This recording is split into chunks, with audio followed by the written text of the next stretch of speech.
Magandang gabi mga idol. So ito nga pala yung ruta natin nung Sabado. Bali ngayon lang ako sinipag mag-edit.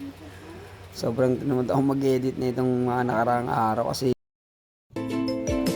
umextra nga pala tayo ng pagpipito kahapon kasi nga yun, biglaan din. So awan ng Diyos at paano naka-extra tayo sa pagre-replay kaya hindi na rin ako nakapag-edit ng Sabado sa Kalinggo kasi nung Sabado naman is nilaro naman kami alas 6 kaya yun pinaulanan ako ng gana na mag-edit. So ito dito na Mga idol, so delivery day natin ngayon. So unang outlet natin, Walter Mart Dasma. So ito yung unang delivery natin. Hintayin lang natin yung yung delivery team.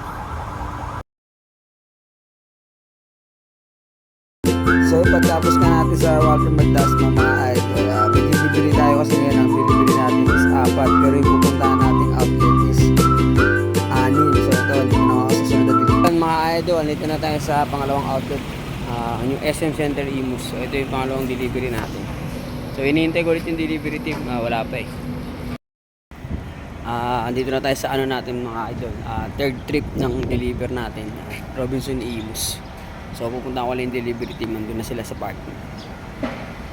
So napansin nyo mga idol, diretso na ako Robinson Imus kasi di na ako nakapag-video nung pumunta tayo ng Robinson Imus. So ito nga mga idol, nagdadrive na ako niyan, papunta na ako ng Walter Mart Bacoor. Yan mga idol, nandito na tayo sa Walter Mart Bacoor. Ito na yung pang-apat natin di-deliver. So ito kinarga ko na nga pala yung deliver natin. So para mas mapabilis. Kasi may cut-off dito hanggang alas 2 lang.